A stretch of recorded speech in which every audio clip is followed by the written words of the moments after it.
ونعوذ بالله من شرور أنفسنا ومن سيئات أعمالنا من يهده الله فلا مضل له ومن يضلله فلا هادي له أشهد أن لا إله إلا الله وأشهد أن محمدا عبده ورسوله اللهم صل على محمد وعلى آل محمد كما صليت على إبراهيم وعلى آل إبراهيم وبارك على محمد وعلى آل محمد كما باركت على إبراهيم وعلى آل إبراهيم في العالمين إنك حميد مجيد رب اشرح لي صدري ويسر لي أمري واحلل عقدة من لساني يفقهوا قولي أما بعد.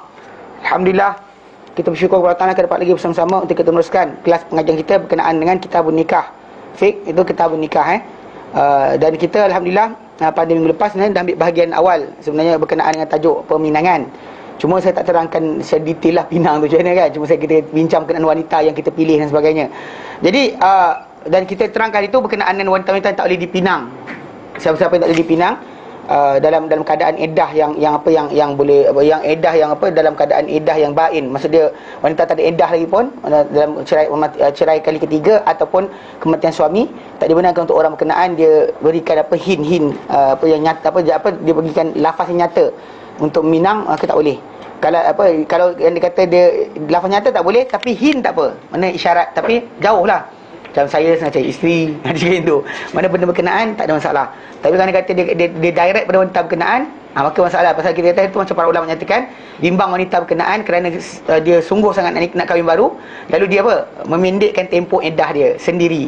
Orang cakap macam ni kan, itu actually masalah lah. Alah, orang nak pergi umrah pun sanggup langgar. Ni pun ni ada orang soal. Dia hantar SMS. Tak tahu kisah ni benar ke tidak. Mana dua orang wanita, isteri pertama, isteri kedua. Isteri pertama pada seorang lelaki ni dah ke Mekah dengan abang kandung dia untuk tunaikan haji. Kemudian isteri kedua menyusul sepatutnya pergi lepas ni. Tapi oleh kerana suami dia mati. Sekarang soalan dia tanya, adakah iddah wanita berkenaan yang 4 bulan 10 hari itu dia kena balik rumah? Dia kena batalkan haji yang nak buat, kena balik rumah ke atau dia kena teruskan ni? Maksudnya sebenarnya wanita yang duduk kat sana kat Mekah dia tu, dia kena habiskan lah duduk ihram dia, dah masuk dalam ihram dan sebagainya, sampai ke sana dia sepatutnya dah teruskan. Adapun yang duduk kat Malaysia, dia sepatutnya tak payah keluar. Duit tak apa, simpan tahun depan kan. Dia tak angus je. Potong takbiran lah. Oh iya ke? Oh ada potongan 20% ni. Ui, banyak. oh nak tu. La ilaha illallah. Nak kena dia orang ni nak kena. Tak apalah. Itu biarkan orang. Tapi cerita ni adalah ada soalan-soalan. Nanti kita bab perceraian nanti kita bincang iddah dan sebagainya. Tapi anyway, yang sekarang ni kita nak bincangkan berkenaan masalah wanita yang dipinang. Kita dah bincang itu mengenai wanita tak dipinang. Okey, wanita yang dipinang pula dia disebut oleh pengarang kita muka surat yang berikutnya yang bawah tu, yang atas. Muka surat yang ke 164. Jauh dah gitulah aja. Selepas 2 tahun. Orang ingat kelas dulu saya seorang je kelas, seorang dua orang je, hilang kan, semua tak ada. Okey, tak apa. Tu dia kata tak apa ada semalam saya pergi mengajar dekat Serambut. Itu dia kata ustaz tak kita awal, dia kata. Saya telefon dia tak angkat. Lepas tu dia kata sepatutnya ramai lagi ni. Dia kata kau ramai lain sikit.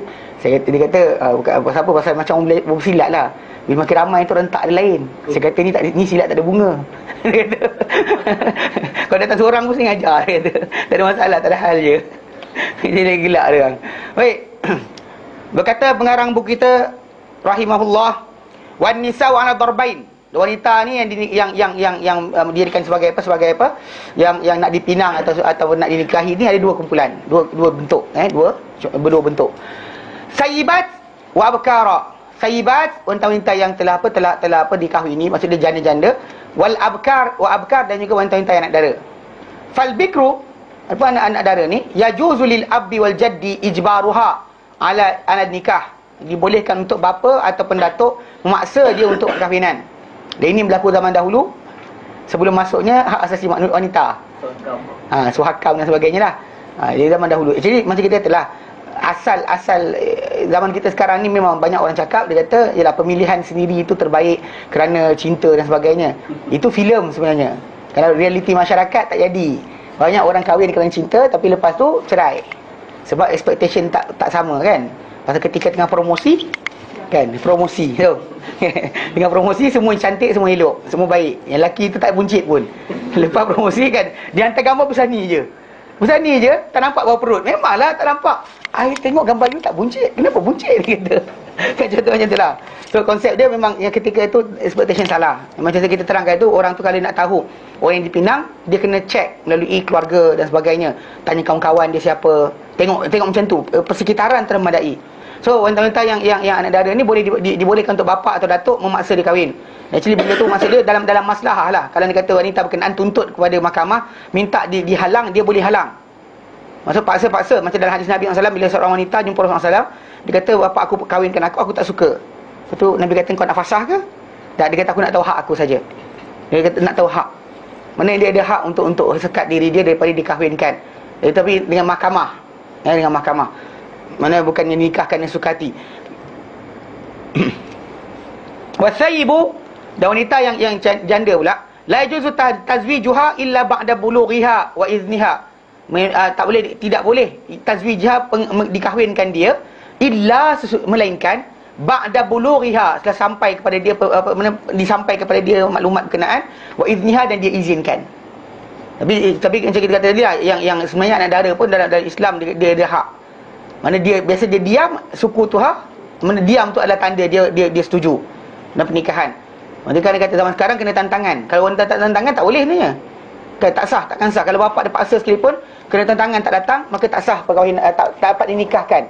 Bapa wali ataupun wali hakim atau pendaftar nikah tadi akan bermasalah untuk meneruskan perkahwinan berkenaan. Sebab apa? Sebab tidak ada ni tantangan. Izin tadi tak ada. Dia kata izin, ya ke tidak, nak ke tidak. Rupanya saya cerita tentang kes yang saya pergi hantar orang kan, pergi kahwin dekat Kepong tu. Rupanya salah seorang yang pagi, Tok Haji yang pagi datang kelas dia kata saya sebenarnya ada hari tu, dia kata. Dia ada waktu tu. Dia punya isteri sepupu kepada datuk polis tu, punya ni isteri. Mana kira kata sepupu lah. Jadi tu yang dia kata hari tu dia ada sini. Dia kata mungkin tak kenal lagi. Sungguh tak kenal lagi. Tahun 2000 berapa? Saya pun tak ngajar dia kot Yasin Taklim lagi, belum lagi. Jadi dia cerita, dia kata dia ada hari berkenaan, dia ada. Dia waktu kata nak ke? Nak. Dia kata nikah, tanya nak kahwin ke? Nak ke kahwin dengan lelaki ni? Nak. Dia jawab direct budak perempuan tu. Excited kan. Semua gelak. Kesian juga dia. Tapi yelah biasa, dia budak muda lagi, dia tak kisah kan. Jadi macam lawak lagi. Tapi biasa orang senyap je kan. Senyap tu diam, setujulah kan. Dia orang kata apa, nak sangat tu, sebut nak tu, orang terkejut, macam benar budak ni. Macam tu. Bapak dia astagfirullahalazim. Lawak jugalah. Tapi actually sebenarnya kedua-dua pihak tadi ditanya, bukannya tak ditanya. Kan? Tustazan, tustakmar. Banyak kalau pasal dalam hadis Nabi SAW, tengok nanti bawah tu. Nombor 1 Dia kata rawa Muslimun, dalam Imam Muslim, hadis nombor 1421. An Ibni Abbasin, daripada Ibn Abbas radhiyallahu anhuma, anna Nabi SAW, Nabi SAW qala, baginda sabda, as-sayyibu ahaqqu bi nafsiha min waliha. As-sayyibu, wanita janda ni, ahaqqu, lebih layak, lebih berhak, bi nafsiha, untuk diri dia, min waliha, berbanding wali dia. Wali dia sendiri tak berhak sebagaimana dia berhak ke atas diri sendiri. Maksud dia dalam perkara tersebut bukan maksud dia boleh aku nikahkan diri aku. Maksud dia untuk menentukan dia kena kahwin dan sebagainya, tidaklah sampai peringkat wali tu ada hak kuasa besar. Maksudnya dia lebih berhak ke atas diri sendiri. So dia kalau tak nak. Okey. Wal bikru, dan wanita yang gadis yang dara, tustakmaru, diminta arahan. Mana betul stakmar tu maksud dia, bukannya maksud dia kita force. Maksudnya kita tanya, nak kahwin tak? Wa idnuha sumatuha, dan izin wanita yang dara ni adalah diamnya dia. When she's diam dan jalankan. Wa fi riwayatin, dalam satu riwayat lain, wa idnuha sukutuha, dan izin dia adalah apa? Diam dia. Orang Melayu kita mungkin tak baca hadis ni betul-betul, dia paksa terus. Kahwin, aku tak kira. Dia buat parang. Itu tak boleh. Pasal dia diminta izin juga. Mana ikut hadis ini, wanita tadi bukan dinikahkan dengan suka hati, tak. Okey, walaupun ada zaman Rasulullah SAW dulu, bila seorang wanita tu jumpa Rasulullah, dia kata Rasulullah, bapa aku nikahkan sedang aku tak suka, kan. Tapi akhirnya, ya. Kalau dia diam, dia bisu. Bisu bagi tanya syarat lah. Kan. Iya, kalau dia kata, kan orang bisu, kan kita tak nak ajak makan pun mana cakap dengan dia. Gitu kan. Sama je. Kan untuk makan, ada cara dia tunjuklah. Kan? Dia tunjuk yakin tu dia. Kan itu kan. Tak kira lah. Atau dia diam agak inilah. Ini orang cakap biasalah kak. Nanti kan masalah akad nikah nanti kan, contoh juga orang bisu, cara pernikahan dia tu dia bukan dikira sebagai apa dengan lafaz. Syarat. Dia dengan syarat madai. Hatta syahadah lafaz syahadah seorang yang bisu. Jadi normally kan bisu tak bercakap dan sebagainya, madai yang kita lafazkan dia angguk dan jalan.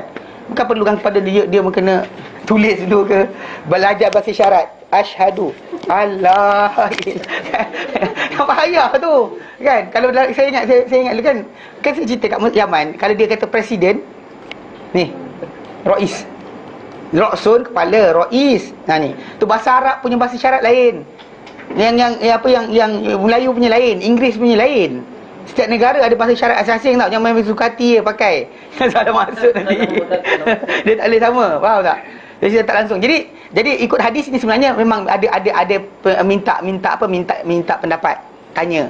As-sayyibu, ada hadis yang kata as-sayyibu allati sabaqa laha zawaj, wanita yang telah berlalu padanya pada satu perkahwinan, ahaqu bi nafsiha, maksudnya lebih berhak untuk diri dia, aula bil i'rabi an raghbatiha aw rafad, mana lebih utama untuk menggambarkan bagi diri dia berkenaan dengan keinginan atau penolakan. Wa tustamaru tustasyar. Okey. Dan dia kata diminta perintah ataupun tustasyar, diminta pendapat.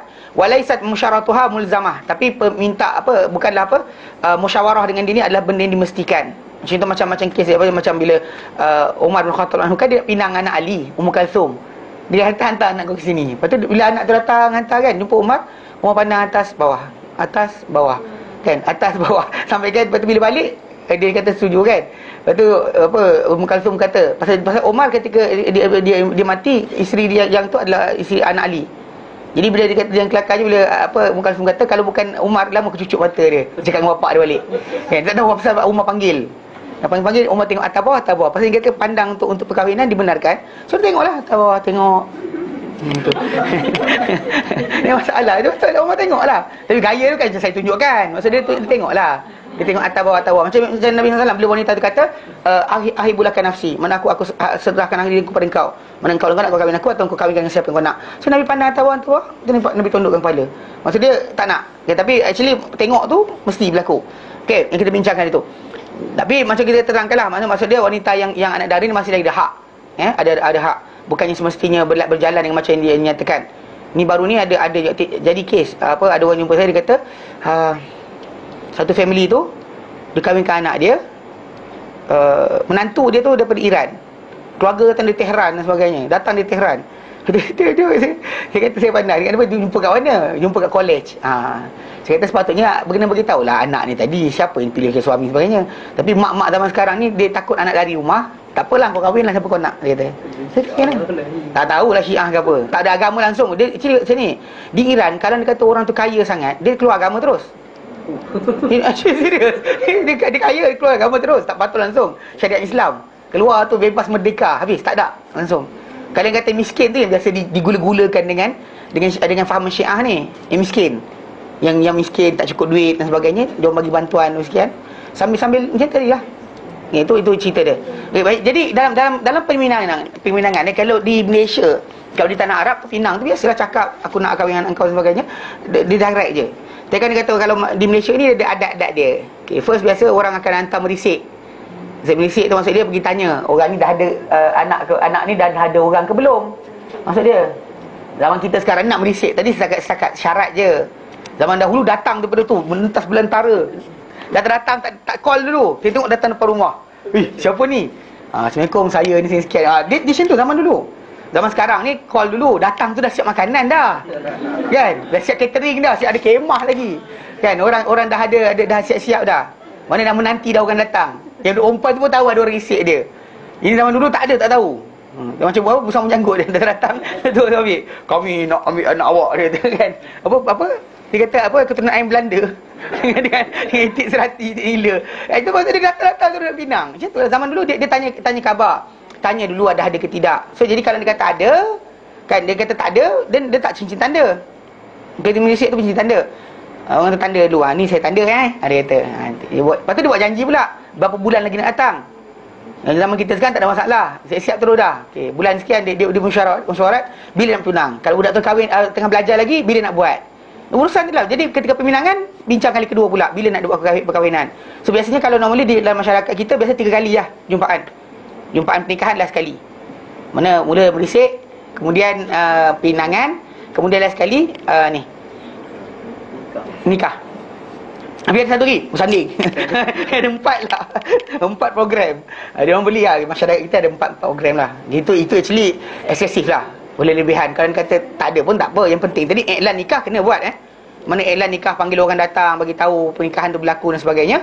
Apa tu dan iklan tu dengan gendang. Itu actually bentuk zaman Nabi SAW dahulu perkahwinan tadi diiringi dengan gendang. Ni kita bincang berkenaan walimah. Walimah macam mana anak-anak apa urusan tadi. Ada. Saya bukan buka catering. Jangan tanya saya mana caterer paling sedap. Okey. Saya bagi tahu je berkenaan dengan kaedah dia. Okey. Jadi dalam masyarakat kita yang ada merisik, kemudian pinang, kemudian baru urusan pernikahan. Dan biasa dalam perjumpaan tadi tu, first merisik tadi dia akan tanya orang perempuan ni ada ke tidak. Bila kata tak ada, dia ada tanda. Kemudian secondly dia datang kali kedua untuk pinang. Ini jadi tunang betul. Tapi kena ingat, tunang bukan lesen. Pasal 2 orang yang bertunang tadi masih lagi orang yang berasingan. Tu kadang-kadang bila datang pergi ke kursus nikah tu, kan datang membonceng motor bersama-sama, kan. You and I kan. Naik atas motor. Masalah tak boleh, haram kan. Iyalah kan. Biasa buat kursus nikah 3 hari ke 2 hari macam tu kan.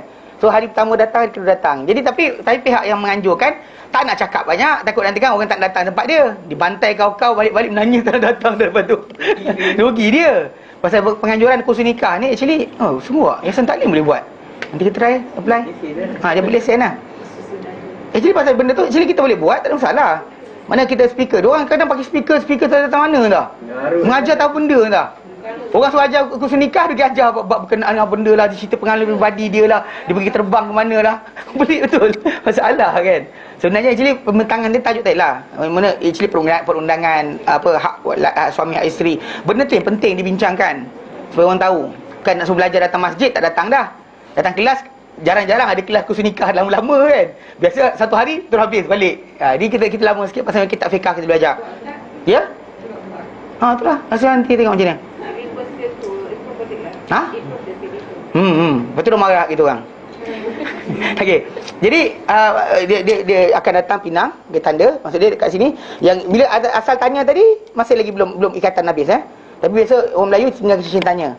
Dia tinggal satu cincin. Cincin tanda tu yang macam mana ya? Sukati. Tapi cincin tunang belah rotan. Normally macam tu. Yang cincin tanda tu belah sukati. Nak benda ke, benda tak kisah. Kan? Okey, kemudian bila cincin berkenaan dengan cincin tunang tu, biasanya belah rotan dah orang Melayu kita. Yang cincin yang kosong, dia tak ada, dia emas saja, dia buat cincin tu. Macam dalam rupa gitu-gitu, kan? Dia tak ada batu, tak ada apa. Dan cincin kahwin biasanya kadang-kadang ada batu, ada tidak. Terpulanglah, itu terpulang atas perbincangan masing-masing. Benda tu eksesif sebenarnya. Sedangkan kita kata kalau besi pun kosong pun tak apa. Yang Nabi kata pada sahabat tu, iltamis walau khataman min hadid. Yang sahabat yang kata nak kahwin kan, Nabi kata carilah walaupun satu cincin daripada besi. Kadang dia kata setuju kan. Kan zaman dulu kan ketika bercinta, buat pakai dawai telefon tu, orang buat cincin pun aci. Itu pulang lah. Apa benda kita setuju? Tahu kan nombor cincin tu, cincin kena gula tu kita. Cincin kena gula ke? Sambil dia isap-isap. Tu habis. Hilang cinta. Isap-isap habis hilang cinta. Tak ada cinta dah. Ada gula tu. Ya. Ya. Dulu gula cincin ada jual. Panjang itu isap kan. Ada tinggal besi. Tak kira lah. Okay. Dia tak benar tak ada ni. Tapi biasa masyarakat kita itu. Dan kena tanya ikut negeri lah sebenarnya. Saya bukan, kita kata bukan benda ni kita maksudkan untuk menyusahkan umat Islam. Bukan maksud dia kita kata langgar je. Tak boleh. Pasal segala adab dalam kita panggil apa? Yang tidak bentuk keagamaan, keagamaan dan bentuk untuk untuk kita kata adab bangsa berkenaan, dia uruf dipanggil. Benda tu dia diterima pakai. Tak boleh kita langgar. Kalau orang tu kata sekian jangan datang. Kan orang Melayu kita kan ketika bertunang tak datang lah. Nak datang juga. Lepas tu bagi alasan pula dia kata apa? Kalau tak jumpa sekarang pun jadi jumpa lagi. Bukan masalah itu. Kan? Normally orang Melayu kita tak payah datang lah, tak payah hadir, tak payah dengar. Kan tiba-tiba dia dengar pula mahal. Alah pakcik, murahlah sikit dia kata. Tak masalah. Ini zaman kita sekarang. Tu satu benda. Bagi yang lelaki dengar sini. Kalau dia kata dah nak anak orang, sanggupkan saja diri anda. Dah seriously, you are a man. Kan? Ittaqillah. Nak jaga. Ha? Tak, itu sebab kenapa sebelum datang pinang ada expectation. Expectation tadi sampaikan supaya budak perempuan ni sampai pada mak saudara dan sebagainya. Tersebar sikit. Pandai-pandailah. Tapi jangan benda berkenaan kita minta kurang. Seriously, you nak bagi ni beli pakai barang pasar malam. Faham tak? Ini actually satu benda aib. Aib tu aib. Kan orang Melayu kita kata, orang Arab kata aib. Pasal apa tahu? Dah kau jantan nak anak orang, lepas tu buat macam tu kenapa? Faham? Yang lelaki, yang keluarga perempuan pun macam tu jugalah. Janganlah mahal sangat. Kan diseksa anak kau tahu. So jadi konsep dia sama-samalah, faham? Kan kita kata benda tu supaya memudahkan, bukan menyusahkan. Kan? Yang berkata yasiru wala tu'assiru. Mudahkan, jangan susahkan, jangan payahkan. Market price itu terpulang. Kalau dia kata, tu saya kata, market price tu tadi kan, kita boleh suruh sampai dia berhutang, lepas tu dia hidup sengsara. Atau kita boleh let go. Pasal kita kan naik keuntungan daripada perkahwinan berkenaan. Faham tak? Dia masalah tadi kita nak ambil keuntungan ke, ataupun nak kita kata nakkan supaya dia bahagia. Pasal kan dia kata start kahwin dah berhutang. Kan dia ambil personal loan. Untuk kahwin 20,000 dia ambil. Lepas tu belum bayar potong gaji. Lepas tu kehidupan orang sempit. Kita seronok ke tengok macam tu?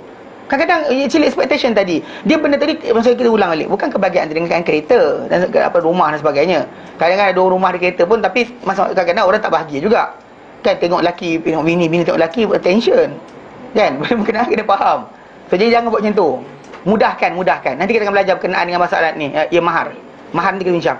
Yang tadi sebelum datang tu cakap tanya berapa. Belah akak perempuan. Kalau akak perempuan lelaki. Ada lelaki ada perempuan. Okey, kalau dia kata yang lelaki, kita kata suruh budak dulu yang lelaki ni, kalau pakai telefon lah, tak jumpa tak apa, cakap pada perempuan tu apa requirement. Kan serius. Dia bagi tahu apa requirement. Tanpa ni. Betul budak perempuan tu tanya bapak dia apa requirement. So dia datang dalam expectation lah. Dia soalan bocor, tahu soalan bocor. Ni soalan bocor ada zaman kita sekarang ni. Ni saya bagi tahu awal. Pasal apa kadang orang tu pergi terjah. Kan terjah gitu. Kawan saya macam, asal rupa macam ni Tak usah buat macam tu. Maksud dia pergi tanya, mana budak perempuan tu guna ada telefon. Tak payah datang jumpa. Apa nak datang kan? Tak payah pakai nota. Tanya je. Kan yang perempuan kena pandai lah. Pandai bagi tahu apa benda yang berlaku dan sebagainya. Ada dua hala. Bukan yang sebelah je. Ni untuk kejayaan, supaya perkahwinan tu berjaya. Pada permulaan lah. Yang dah kahwin tu lain cerita pula. Yang permulaan ni untuk urusan tu dimudahkan. Mana kena ada expectation kan. Mana bapak ni jangkakan anak tu akan dapat berapa. Berapa harga anak dia akan apa orang kata apa dapat mahar. So kita kena expectation tu kena ada lah. Yang lelaki tadi kalau dia kata tak cukup lagi duit, then tunggu kejap. Dia kata minta tangguh sekian bulan ke, 5 bulan dulu ke pergi kerja naik kapal, pergi bawa kapal dulu ke, kan? Tangkap ikan jadi nelayan ke dan sebagainya, terpulang. Masuk hutan cari kayu api kayu garu ke, kan? Terpulang. Apa benda yang segera. Kan? Jadi stuntman ke. Tarik kereta ke. Wallahualam, yang penting ambil expectation jarak berkenaan. Yang pentingnya kita kata benda tersebut, kita kata orang lelaki tadi kena tahu. Dan itu sebab kenapa zaman dahulu biasanya lelaki tak dibawa masuk dalam perbincangan untuk peminangan. Jadi orang lelaki tak masuk. Budak lelaki tak boleh masuk. Yang garang-garang tak bawa Ustaz. Yang garang-garang. Ya, yang garang tak bawa. Pak saudara yang jadi kepala tu yang bawa. Serius yang bawa. Kan tiba-tiba dia kata, siapa sahaja jadi macam ni? Jangan tanya, kau nak anak orang. Dia tanya macam tu. Timing waktu. Banyak spokesman. Ya saya. Dengan sebab itu elakkan bawa orang yang pelik-pelik. Dan rombongan anda jangan bawa pelik. Baik yang dari perempuan atau yang lelaki. Pilih orang yang hadir untuk bercakap tadi, orang yang tidak perangai tak senonoh. Nampak tak? Perangai tak senonoh tu yang bawa. Yang jenis cuba tunjukkan dia jantan seorang, dia seorang ni garang. Jangan yang ajak yang tu. Orang tu biar duduk tepi tak apa. Letak lantik orang yang agak matang pemikiran. Boleh berbual betul-betul. Ini kan masalah kan dalam ni. Kadang tak jadi sebab tu je. Pak saudara belah sini, pak saudara belah sana. Siap. Bapak sendiri diam. Bapak sendiri. Ada separuh tu apa? Jiran. Jiran dilantik pun ada juga. Dia overpower pula.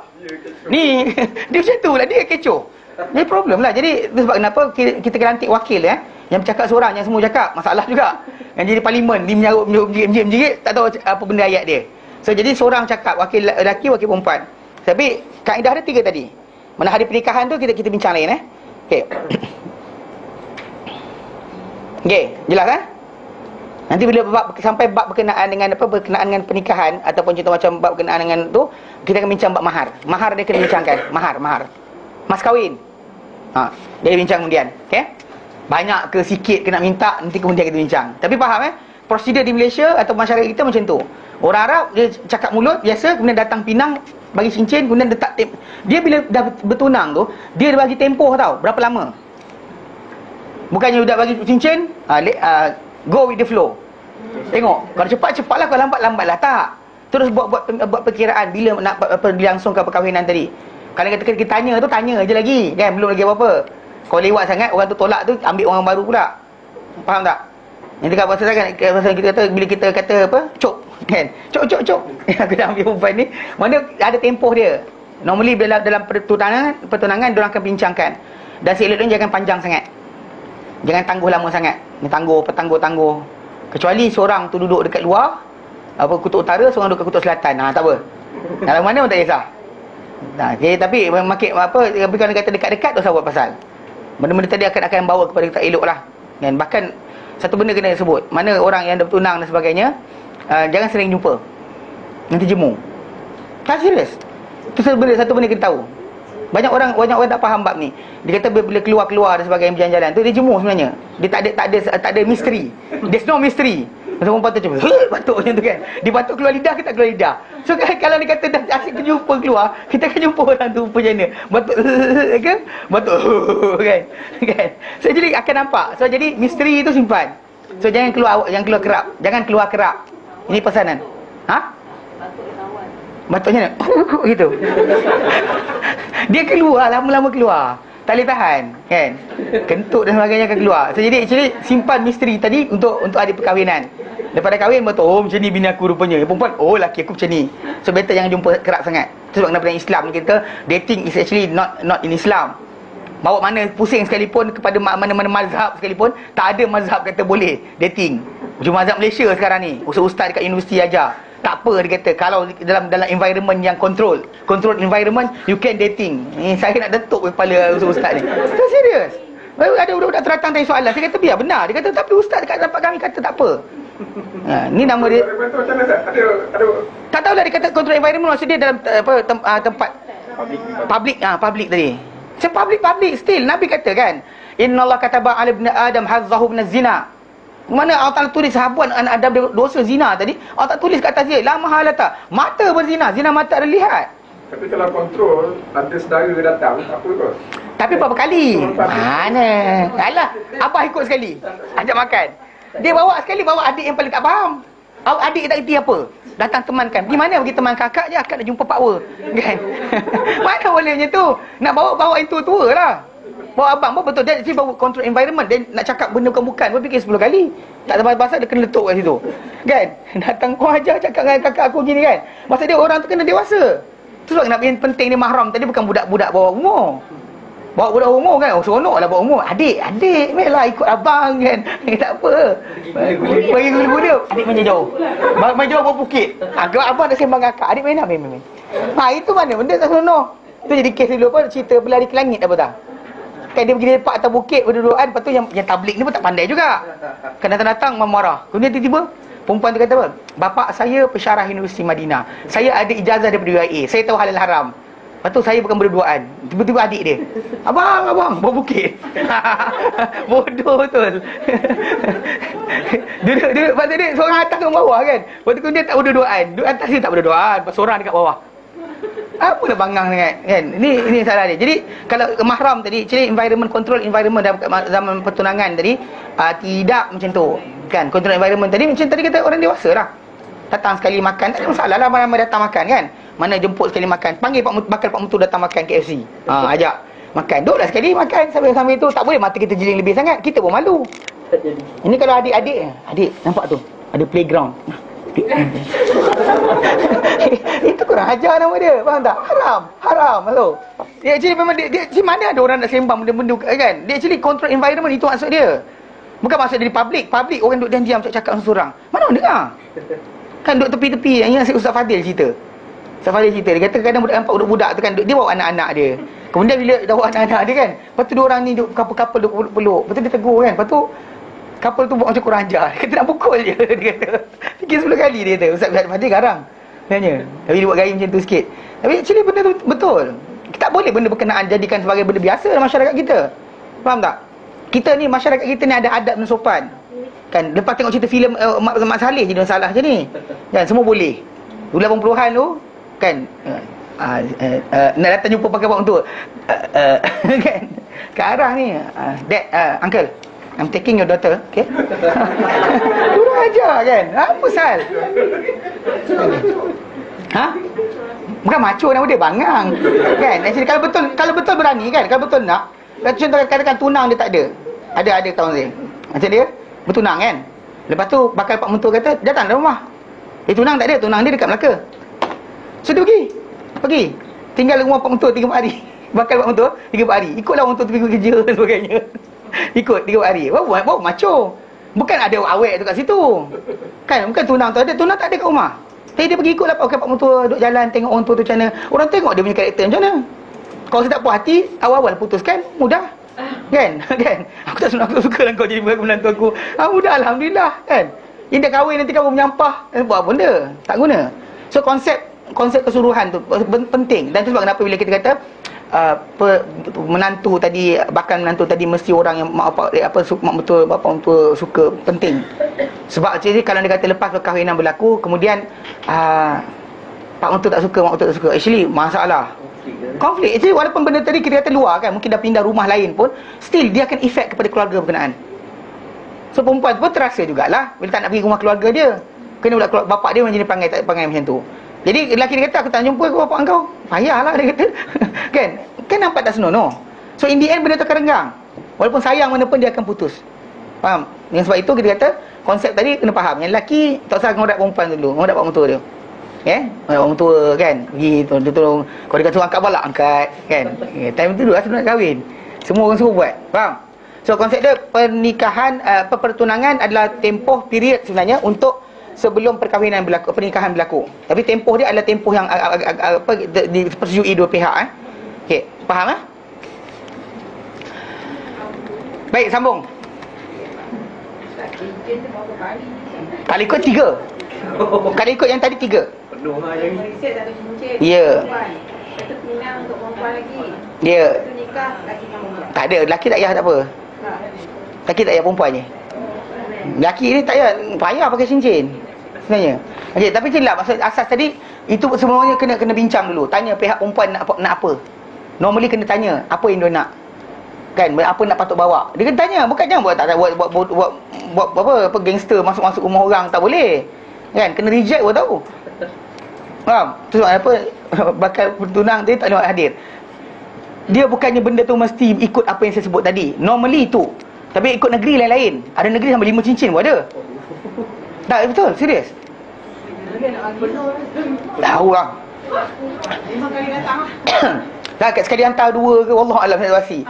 Tapi jadi benda-benda tadi kita kata adat dan tradisi yang tidaklah. Benda tu boleh longgarkan berdasar pada keluarga tadi. Kalau keluarga tu tahu agama, dia mungkin kurang sikit.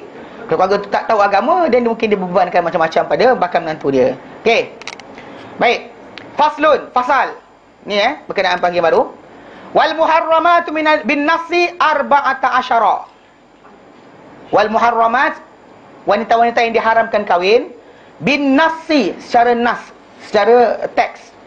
Itu dari Quran dan hadis ada 14. Sab'un bin nasab. Sekejap, tunggu bawah. Bin nasi dia kata apa? Bin nasi ai bin nasil Quran min suratin nisa ayat 22 sampai 23. Saya arti mujazza'atan fi mawdi'iha. Mana dia dengan nas Quran daripada surah An-Nisa 22 sampai 23 22 sampai 23, mana diharamkan secara teks Al-Quran, secara nas Al-Quran berdasarkan surah An-Nisa 22-23, dan akan datang ayat surah berkenaan diasing-asingkan pada tempat-tempatnya bila disebutkan mak. Okey, mana ayat dia? Okey, dan sebagainya seterusnya. Baik. Nak tahu dek? Dia kata dan muharram yang wanita-wanita yang diharamkan kahwin dengan nas ada 14 wanita, 14 golongan. Sab'un bin nasabi.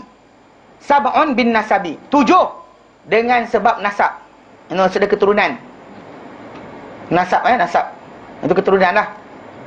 Wahunna, dan mereka yang 7 tadi adalah al-um, ibu. Wa in alat, sekalipun naik ke atas. Maksudnya mak punya mak, mak punya mak, bapa punya mak, kan? Nenek kan terus sampai ke atas lah. Tak tahu keluarga tu awet muda ke semua kali orang kahwin kan. Tapi maksud dia yang diharamkan kahwin adalah mak punya mak, bapa punya mak, dan juga naik atas nenek punya mak punya sebagainya, and so on. Faham Ha? Ibu dan nenek, ibu dan nenek. Moyang sebagainya lah. Maksud dia kata atas. Mana mak punya mak, bapa punya mak pun sama. Jangan mak punya mak je, bapa punya mak pula kita kata kahwin tak boleh. Okey. Jadi mak punya mak, bapa punya mak. Wa in alat, sekali pun naik, mana naik ke atas. Mana mak punya mak, bapa punya mak, and so on ke atas. Wal bintu wa in safalat, dan anak perempuan sekalipun apa? Bawah. Mana anak perempuan punya anak perempuan, ataupun anak perempuan punya anak perempuan. Wah, sampai bawah jauh kan. Maksud dia mak kira bawah mana pun. Maksud dia cucu ke, cicit ke dan sebagainya, maka ia semua sekali tidak dihalalkan kahwin. Okay. Wal ukht, adik-beradik perempuan. Adik perempuan ni dia tak kira sama ada sebapa, seibu dengan orang berkenaan, atau sebapa sahaja, atau seibu sahaja. Faham? Ini kita belajar pewarisan harta tu. Contoh macam orang tu, dia ada adik-beradik kandung. Maksud adik-beradik kandung tu adalah adik-beradik yang orang tu, wanita tadi atau perempuan tadi atau kakak dia tu, sebapa dengan seibu dengan dia. Mak sama, bapak sama. Ada orang kena adik-beradik dia bapak lain, tapi mak sama. Bukan adik-beradik anjing. Jangan ada kucing. Ada itu kan istilah adik-beradik anjing tak? Kan bin lain tapi mak sama. Ada satu lagi yang bapak sama, tu bin sama, mak lain-lain. Satu bapak, lain-lain mak. Semua adik-beradik berkenaan haram dikahwini. Yang tak kira adik-beradik seibu sebapa atau sebapa atau seibu. Dia bukannya adik-beradik tiri Adik-beradik tiri ni adalah adik-beradik yang tak seibu dan tak sebapa dengan orang berkenaan. Bahkan mungkin lelaki A ada anak, kemudian kahwin dengan perempuan B yang ada anak. So perkahwinan mereka ni kahwinlah. Memang anak nanti akan haram pada mak tiri dia. Yang ini pun haram pada bapak tiri dia. Tetapi mereka berdua boleh kahwin Anak berkenaan boleh kahwin. Dia tak ada masalah. Maksudnya aurat adik-beradik macam tu. Ya, macam mahram. Macam adik-beradik tiri macam mahram. Dia bukan pasal dia halal kahwin. Dia halal kahwin. Dengan bapak tiri dia betul. Itu macam bapak betul lah tak boleh kahwin. Dengan mak tiri macam tu juga. Dia tak boleh kahwin, haram kahwin. Tetapi yang adik-beradik tiri tadi tak, yang bukan sebapak seibu dengan dia. Ya, boleh kahwin ini. Mana bapak kahwin bapak, bapak kahwin mak, anak kahwin anak. Boleh. Dia minum susu mak tiri dia. Itu belum bincang lagi. Itu penyusuan dia panggil. Itu buat penyusuan, tu lain. Okey, bintang penyusuan ni kita bincang. Okey, mana maksud dia adik-beradik perempuan seibu sebapa seibu, semua sekali haram. Wal khalah ni mak saudara belah mak. Belah mak, belah perempuan dah. Okey, belah perempuan, belah mak. Dan tak kiralah mak saudara tadi kandung dengan mak kita, atau sebapa dengan mak kita, atau seibu dengan mak kita, sama. Hukum dia sama. Faham tak? Bukannya mak saudara yang sebapa aje. Seibu sebapa je, tak. Mak saudara yang dia dengan mak kita, adik-beradik kandung, atau dia dengan mak kita satu bapa je, mak lain-lain. Atau dia dengan mak kita satu mak, bapa lain-lain. Pun sama. Faham? Okey. Wal ammatu, mak saudara sebelah bapa. Mana adik-beradik perempuan daripada bapa seorang itu. Mana tak kira mak saudara tadi sebapa seibu dengan bapa kita, atau sebapa saja dengan bapa kita, atau satu mak dengan mak kita, dengan bapa kita. Satu mak dengan bapa kita. Mana dia dengan bapa kita tu satu ibu lain bapa, pun sama. Dikira sebagai adik-beradik kandung, adik-beradik juga, maka pun haram juga. Faham Ini cabang, sebut satu nama tapi dalam tu ada tiga. Okey. Wal bintul akh, dan anak perempuan pada adik-beradik, anak saudara daripada adik-beradik lelaki, pun sama juga. Tak kira adik-beradik itu ada adik-beradik seibu sebapa, atau sebapa, atau seibu, semua sekali tak boleh. Tapi ustaz, dia punya bapak lain dengan saya tu, anak dia tu halal tak? Tetap tak boleh. Pasal mereka masih lagi dinikahkan dengan satu ibu yang sama atau bapa yang sama. Ya? Adik-beradik, anak saudara lah. Anak saudara perempuan, nis. Nis yang, tapi tadilah saya kata kita punya adik-beradik yang kita ada nis kan, bapa pada nis kita tu, itu adik-beradik kita tu, tak kira sama ada dia sebapa seibu sebapa kita, atau seibu saja atau sebapa saja. tetap dikira sama. Faham? Ni ke pening dah? Pening dah? Lah. Anak saudara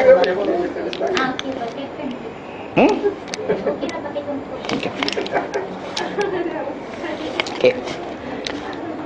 Ni kahwin apa? Sini ni ada kadu color. Okey. Baik. Bila sini katakanlah okey.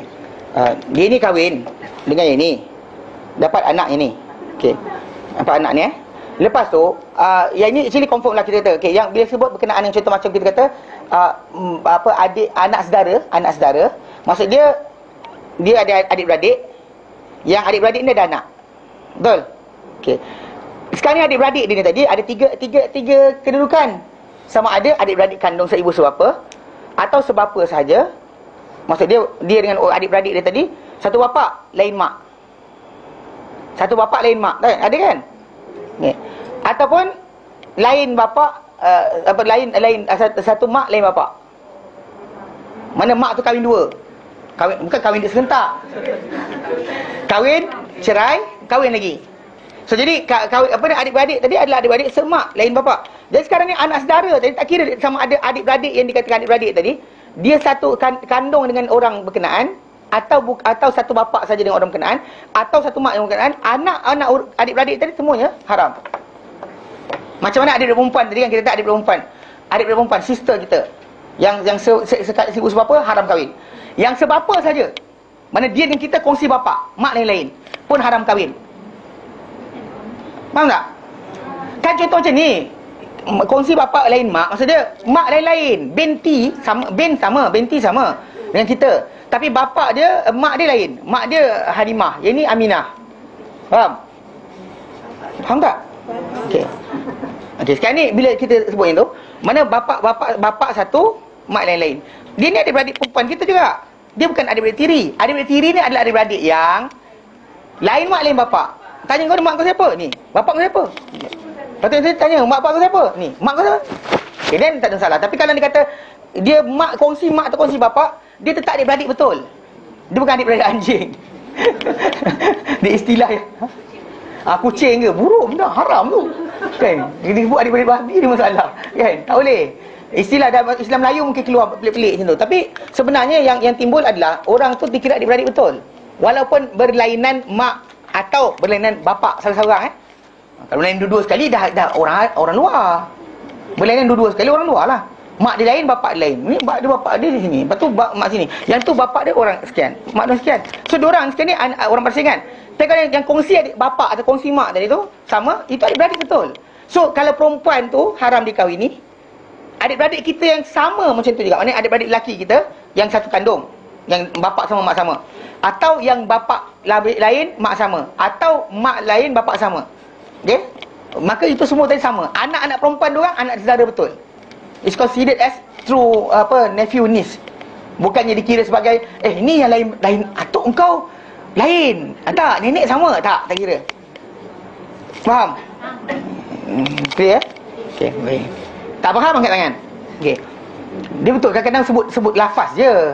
Kan? Yang penting tadi. Okay. Jadi anak saudara tak kira anak saudara kita tadi, niece kita tadi, anak saudara perempuan anak perempuan adik-adik kita. Mana niece tadi, tak kira niece tadi tu kita dengan bapa dia adik-beradik ke, adik-beradik kuan kandung, atau adik-beradik seibu sebapa, atau apa sebapa saja atau seibu. Maksud dia sama keadaan Wa bintul ukht, anak bahasa Inggeris sama je niece, tapi niece yang daripada apa? Sisters kita. Daripada adik-beradik perempuan kita. Mana kakak kita punya anak perempuan atau adik perempuan kita anak perempuan. Okay, jadi budak perempuan berkenaan dalam bahasa Inggeris panggil niece kan. Bahasa Melayu anak saudara je, tak kira anak saudara perempuan lagi sama je. Okey. Niece kita yang daripada adik-beradik kandung yang perempuan, atau adik-beradik kandung perempuan, atau adik-beradik sebapa yang perempuan. Dia dengan kita kongsi bapa. Lepas tu anak perempuan dia tu macam mana? Itu sama. Semua sama konsep dia semua sama. Orang-orang berkenaan adalah ini. Kita sebut nama satu tapi kena faham betul-betul bahawa orang berkenaan juga dikira sebagai mahram. Mahram Mana datuk dia satu ke, kita dia tu anak datuk kita ke dan sebagainya sama. Faham Okey. Baik, jadi yang tu adalah pertama. Kenapa dikatakan macam tu? Tengok nanti kaki bawah, nombor 3. Qala Allah Ta'ala, berfirman Allah Ta'ala dalam Quran dan surah An-Nisa. Ya. Ulang balik tu. Ibu dan nenek. Ibu, tak ibu. Maksud ibu tadi apa saja yang atas daripada ibu? Satu anak perempuan. Ya. Adik-beradik. Ya. Tunggu. Ya, sedih. Dengar. Saya dapat 6 je ni. Saya Itu makan. banyak. Saya Tujuh. Oh, betul. Ibu. 1, 2, 3, 4, 5, 6, 7. Asal lah kurang. Macam mana kurang? Tujuh lah Ustaz. Ibu dan apa yang atas. Dia panggil usul pada orang berkenaan. Okey. Usul dia, ibu dan atas. Satu. Anak perempuan dan ke bawah. Okey. Mana anybody yang bawah. Kemudian adik-adik perempuan. Okey. Okey, mana tak kira satu bapa satu mak, satu bapa je satu mak saja. Mak saudara belah bapa belah mak. Okey. Mak saudara belah bapa. Anak saudara daripada adik-beradik lelaki. Anak saudara daripada adik-beradik perempuan. Oh, daripada dua lelaki dengan perempuan. Iyalah. Nanti kan ada orang kata yang lelaki je tak boleh, perempuan tak. Mana anak nis tadi daripada dua. Kan saya kata tadi, nis kan bahasa Arab, bahasa Melayu macam cakap. Bahasa Melayu tak ada perkataan lain. Nis ni kan anak saudara perempuan. Anak saudara perempuan. Mana bukan perempuan, anak saudara tu mesti perempuan. Anak saudara tu yang perempuan. Bapa atau mak dia mungkin dengan kita adik-beradik, lelaki atau perempuan. Kan nis kan dia ke panggil perkataan lain. Sama je. Samalah. Jadi sekarang nis tadi tak kira dia adik-beradik lelaki perempuan, adik-beradik lelaki kita ataupun anak adik-beradik perempuan kita. Sisters atau brothers kita punya anak. Payah. Okey, baik. Tengok. Kita masukkan dalam satu kategori je tu. Ya, saya betul. Pasal ada dua. Pasal Allah sebut macam tu dalam Quran. Allah nyatakan dalam surah An-Nisa ayat 22, Allah nyatakan a'udzubillahi minasyaitonirrajim.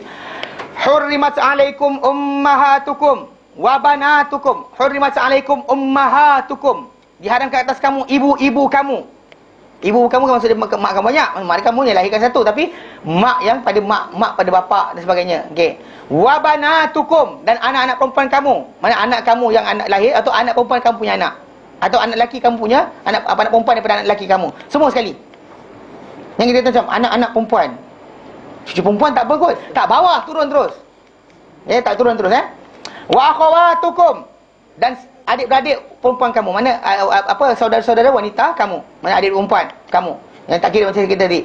Wa ammatukum, dan mak-mak saudara kamu belah bapa. Yang sebapa yang adik-beradik dengan bapa kamu. Wa khalatukum, dan mak saudara yang itu adik-beradik dengan mak kamu. Okey. Wa banatul akh, dan anak-anak perempuan apa? Saudara lelaki kamu. Dan ini turun cucu dia turun.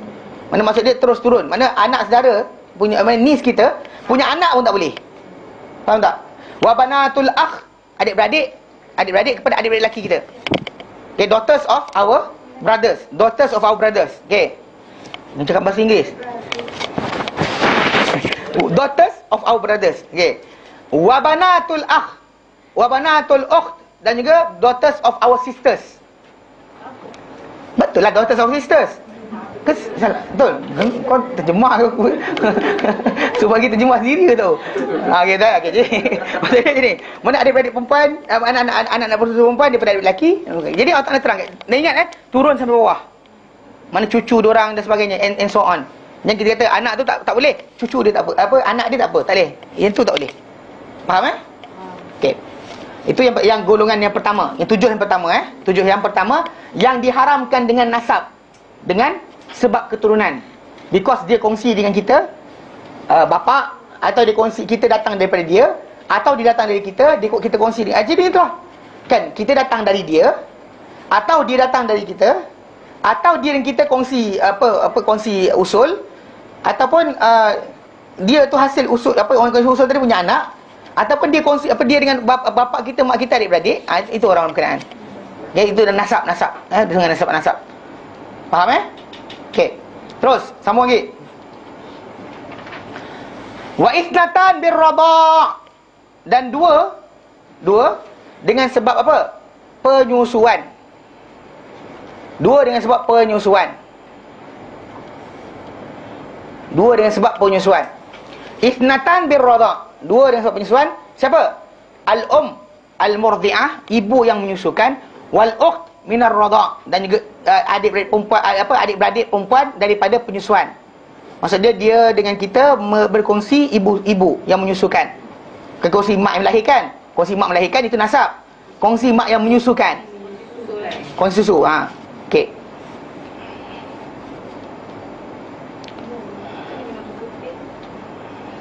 Benda? Benda? Benda?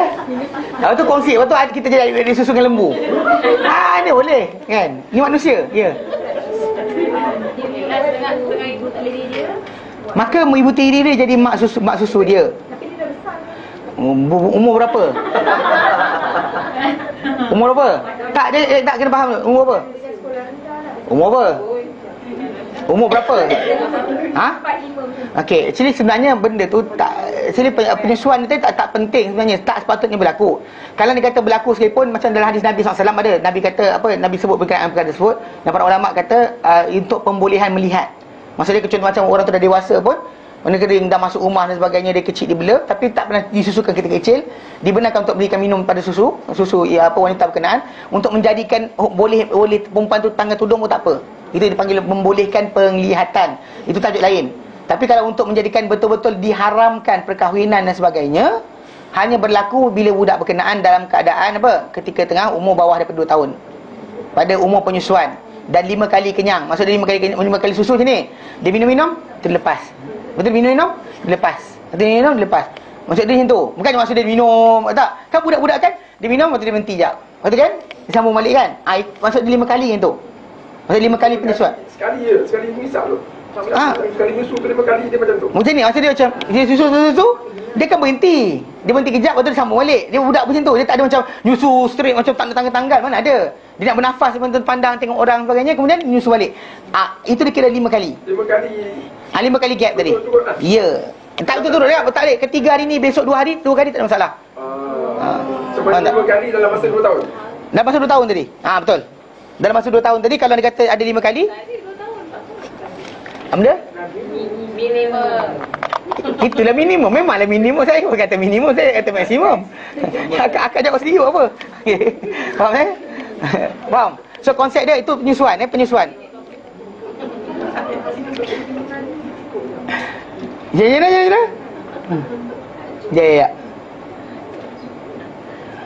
Dia nanti yang penyusuan tu bawah sikit. Okey. Dia pasal dia asingkan. Dia pergi asingkan buat apa? Alamak, kalau dia bagi susu tak kenyang, okey lah. Dia actually macam mana? Kalau susu tak kenyang, dia tak semestinya dia masuk kenyang. Tu saya kata tadi 5 kali isap. Dia isap, dia berhenti kejap. Lepas tu dia isap balik. Dia berhenti kejap. Dia ada pause kan? Sekali pause kira sekali. Faham? Khamsar radha'an tu maksud dia macam tu. Bukan maksud dia kata 5 kali 5 teguk. Faham? 5 kali berhenti. Macam mana? Kenyang dia tidur. Tapi actually dalam tempoh 2 tahun tadi, sekali dia bagi minum 5 kali. Actually ketika dia tengah menyusu sekali tu, dia tarik muka dia kejap, kemudian isap balik tu, itu kira 1. Ya, saya. Dia relax kejap, dia berhenti, dia isap balik 2. Kemudian dia tengok lagi 3. Tak semestinya kenyang. Dia janji masuk dalam perut. Jawa kan tu. Itu nyusu balik. Mana pula? Ngarut tu. Tak. Kemukan ni. Banyak benar fatwa. Okey. Ada. Kalau 5 kali tak banyak malah kan?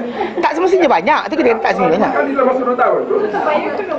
Tak semestinya banyak. 2 hari pun dah habis. 3 hari pun dah habis. 1 hari pun jadi. Dia dah habis. Pagi buat boleh lepas. Sebenarnya kalau dia kata dia minum 2 hari 5 kali tu, dah jadi anak susu.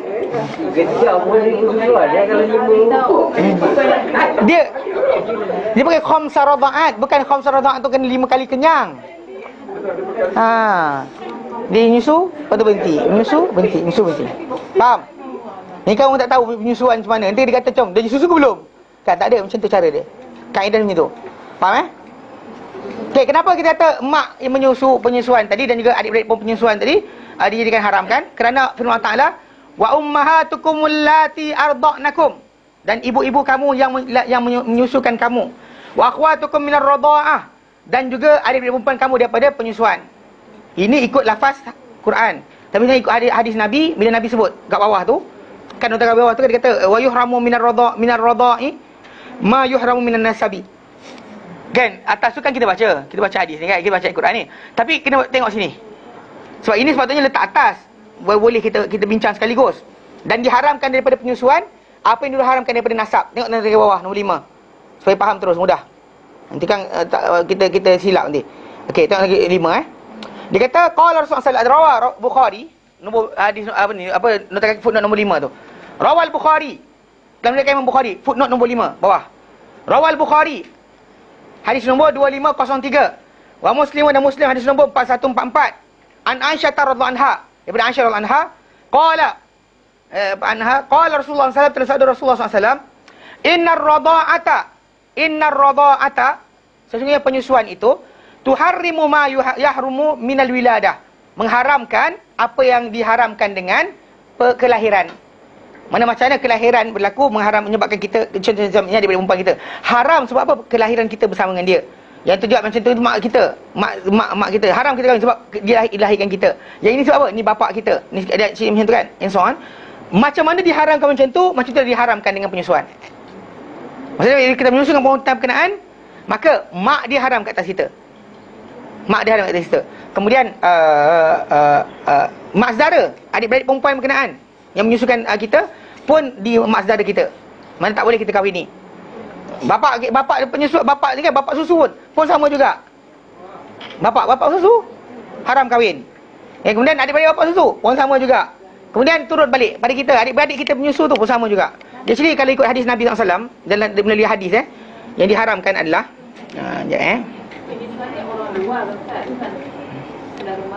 kalau ni kata adik-beradik kita susukan dan anak dia jadi haram tau. Mana mak nenek kita tu jadi apa sini dia susukan dia mak susu kita.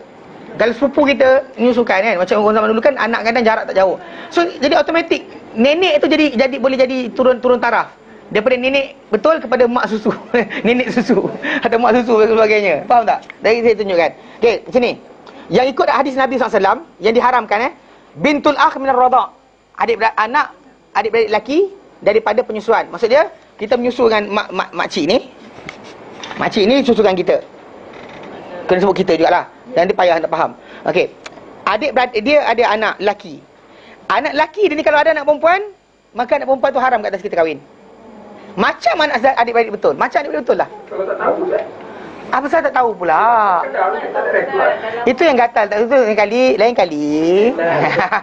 Lain kali. Itu sebab kenapa? Lain kali. Kalau dia kata berlaku perkahwinan berkenaan, kena fasah.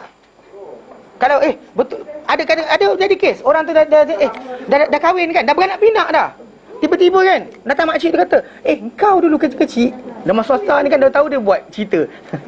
Okey, engkau dia kecil dulu menyusukan orang ni punya mak. Dia kata. Dia cakap itu dia cakap, lepas tu ada saksi seorang lagi ke, 2-3 orang lagi saksi kata benda berkenaan, jatuh. Automatik kena fasah.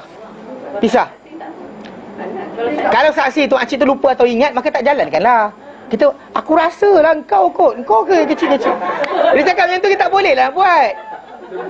Tak boleh, makcik pun nyanyuk pula. Tak boleh pakai lah. Kita pakai makcik yang ingat lah. Macam nyanyuk tu pakai. Dia nyanyuk kan, tanya hari bulan, ini kau kena zaman Jepun ke dia tu. Aku tengok kat televisyen tu semua melompat tu, sepet mata dia. Dia ingatkan zaman Jepun. Rupanya Korea. Yang K-pop kan. Itu peliknya, dah kena jajah kita ni, dia kata. Makcik yang macam tu tak salah pakai lah bagi saksi. Faham tak? Jadi kadang kata ada saja dia cakap, kamu ni nyusul dengan makcik sekian-sekian. Anak kamu kahwin tu sebenarnya anak dia tu, mak tu susukan anak kamu. Dia sebut macam tu je, maka dia clarify. Kalau clarify betul, pisah. Dia declare dengan yakin Ni yakin lah, kena betul lah. Kena pastikan. Kalau kata dia dan saksi, kena jumpa makcik tu, dia kata itu betul.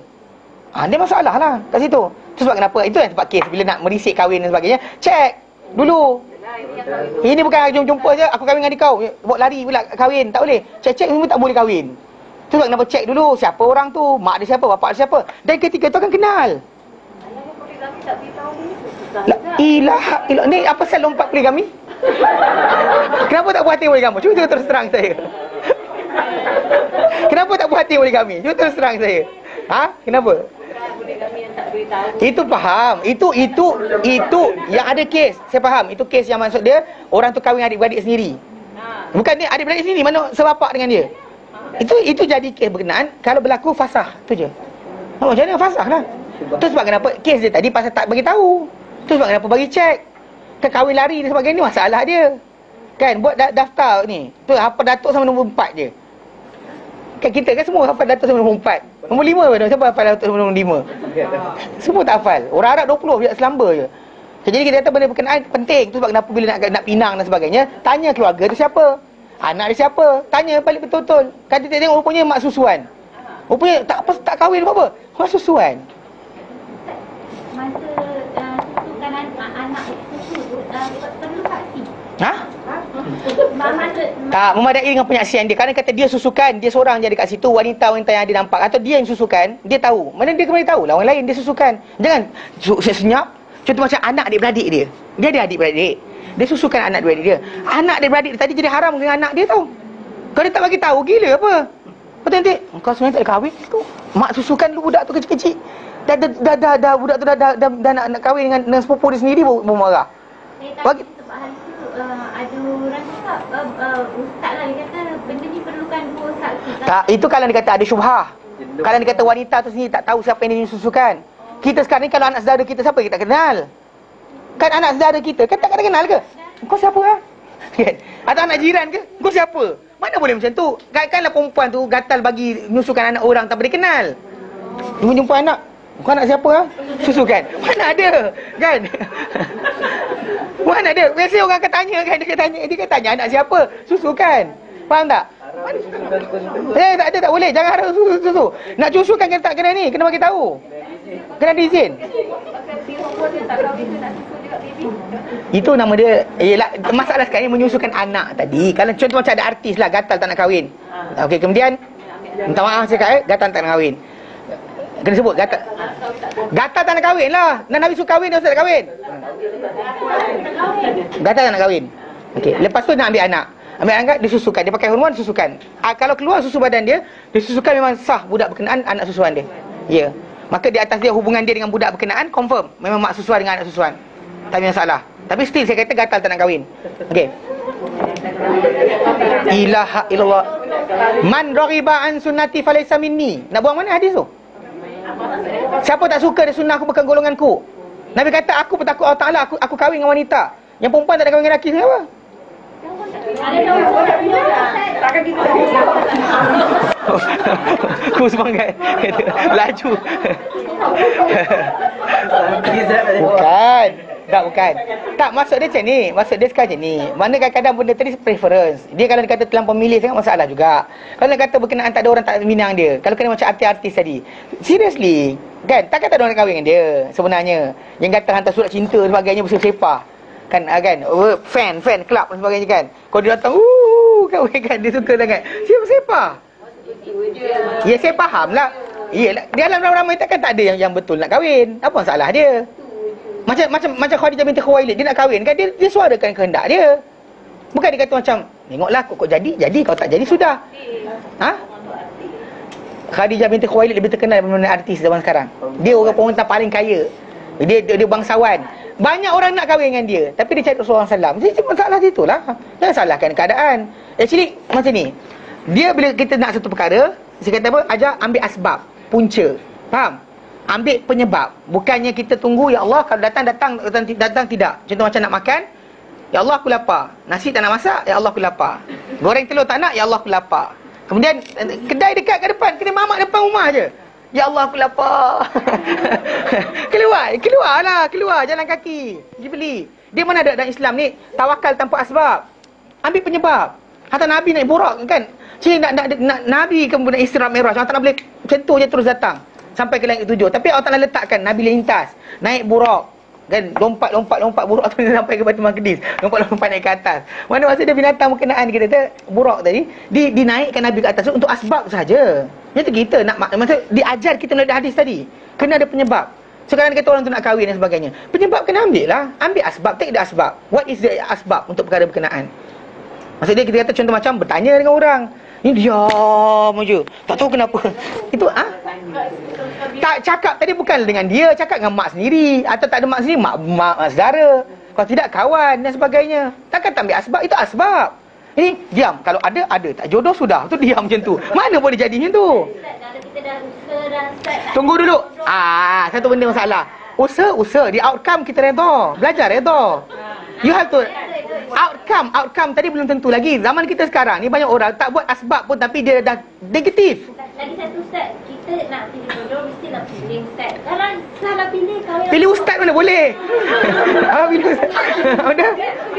Saya faham. Tapi dengar sini. Dengar. Dia sini sini, dengar sini. First thing first, dalam pemilihan tadi, kita ada preference kita letakkan. Siapa dia, umur berapa dan sebagainya. Jangan letak expectation tinggi. Dan satu benda, memang ada biro berkenaan. La ilaha syarikalah bersepah. Ada Baitul Muslim dan sebagainya. Ada. Musabit kan kita kan. Ini kita penyebab. Kita carilah penyebab tadi. Kita jangan duduk diam je. Maksud dia apa jadi di outcome kita terima. Tapi kita usaha-usaha, bukan duduk diam je. I dah try 2 years. Bila orang tu kata dia try 2 years dan dia gagal, lepas tu dia berhenti. Maksud dia awal-awal lagi batalkan apa? Tak ujung pengakhiran takdir tadi tak tahu pun. Tapi awal dia tarik diri. Macam orang saya kata hafal Quran. Kan dia kata, saya dah tua lah ustaz, tak mampu. Maksud dia tak dan baca lagi, tak mula hafal pun. Dia tak mula a'udzubillah minasyaitan. Tak start a'udzubillah dah give up. Mana boleh macam tu? Dan manusia tu selama mana? Kita terang itu. Selama mana dia tidak isti'jal, minta segera, Allah akan makbulkan apa permintaan dia. Dan para sahabat tanya apa isti'jal, orang tu kata, aku telah doa tapi tak dimakbulkan. That wording kadang-kadang mungkin terkeluar daripada kita. Dan kita kena taubat balik dan betulkan niat kita. Actually benda tu masalah. Kan expectation kita nak mana yang terus datang ada kita besar ke? So, ada orang yang jadi build up daripada kosong. Mana satu kita nak? Kita besar hutang besar. Apa? Ada jodoh dia. La ilallah ada. Online ni kan tak? Bukan online pun ada yang lain. Dekat Jabatan Kami Islam pun ada. Ada. Okey, nanti itu kita bincang kemudian. Okey. Tak ada masalah itu. Saya minta tak kisah, tapi ada. Dengar sini. Tapi tajuk tadi asbab. Kan macam saya kata tadi, macam masalah ini kata tak nak kahwin kan sebagainya kan. Dia nak usulkan anak pakai hormon. Saya kata benda salah. Bukan maksud dia macam ni. Pasal dia awal-awal lagi dia dah macam apa? Putus asa, give up. Alasan kerana sekian. Dia syaitan waswaskan manusia. Dia berbuat aspek. Antara aspek dia apa tahu? Kau tak ada harapan lagi. You actually no hope. Betul, orang berkenaan putus asa. Dia lupa berkenaan aturan Allah Ta'ala. Manakala kan dari segi asas Islam ini, kita tak tahu apa akan datang untuk kita. Terima macam tu. Jangan kita awal lagi, belum lagi buat dah I give up. Tu saya kata ni, nak hafal Quran ni jangan cerita kahwin. Hafal Quran, tak tahu boleh hafal ke tidak, tapi tak start lagi. Tak baca tak start lagi a'udzubillahi minasyaitan, tak start lagi. Kita dah kata apa? Saya dah tua ustaz, tak ada mampu ni. Otak ni macam benda nak fikir. Betul tak? Kita tahu apa yang akan jadi. Jadi macam ada akak kita yang masuk kelas tahfiz Quran. Elok je habis juz 30. Bukannya budak. Kan? Makcik, kan? Makcik, tak ada lah kata tua. Saya kata makcik. Saya serius dia hafal. Habis. Masa dia masuk dan dia take. Saya kata dengan dia jangan putus asa lah. Kalau rasa susah berhenti kejap, dia rehat kejap, tadi sambung lagi. Mana kata lain tak ada alasan sebenarnya. Anda tidak boleh kata Allah Ta'ala tak jodohkan anda dan sebagainya. Kalau dah buat usaha tak berjaya dan redha, maksud dia itu keputusan Allah Ta'ala untuk kita. Tapi kalau tak buat usaha lagi dan kita kata macam saya let go kepada Allah Ta'ala, mana tak ada tu tak adalah, Allah Ta'ala tak buka rahsia, tak buka apa? Tak buka peluang untuk saya. Itu kan alasan. Masalah tak boleh. Itu tak diterima. Faham okey. So faham Jadi masalah penyusuan, ingat, jangan susukan anak sesiapa melainkan bagi tahu pada orang berkenaan. Susu sorok dan sebagainya tak boleh. Yang kes berkenaan dengan 2 saksi tadi, kalau sekiranya berlaku pertelingkahan, berlaku macam orang kata tak ada, ini kata ada, dan saksi perlu hadir. Tapi kalau kita sendiri dah susukan budak tu 2 minggu Ustaz, so kita tahulah, walaupun tak ada saksi, penyaksian kita adalah valid. Mana anak kau hari tu duduk bilik kau dia tidur kan, aku bagi susu. Cakap macam tu je, jatuh budak berkenaan anak susuan kita. Mana benda tempat-tempat, mana ada perempuan beri tayang kat orang, tengok aku susu budak ni, mana ada, tak senonoh nak pula. Kan kerja, takkan nak kata minta saksi. Tadi kalau berlaku pertelingkahan, tak ada pertelingkahan dan actually let go macam tu atas penyaksian dia sendiri. Pasal dia je nampak badan dia, mana ada orang lain nampak. Budak tu susu badan dia, bukan susu badan orang lain. So kalau dia kata dia boleh penyaksian budak tu susu dengan dia, dan benda tu boleh batal, perkahwinan tu boleh batal, tak sah dan tak boleh nikah. Faham okey. Selain daripada tu, yang selain daripada Al-Quran, Al-Quran sebut mak susuan dengan apa? Anak adik-beradik susuan. Okey, sambung kat sini. Dia kata bintul ukhti min ar-radha. Anak nis daripada sisters from the penyusuan. Ya. Adik-beradik penyusuan ni, adakah adik-beradik anak kepada ibu menyusu tu ataupun semua perempuan lain yang menyusu dengan ibu? Semua. Semua budak Yang menyusu bersama perempuan berkenaan ataupun adik-beradik anak perempuan berkenaan. Mana once macam Nabi lah. Macam Nabi dengan adik-beradik anak-anak perempuan berkenaan, dia kata anak-anak Halimah Sa'diyah semua sekali adik-beradik dia. Semua sekali ada adik-beradik dia sendiri. Adik-beradik susu lah, adik susu panggil.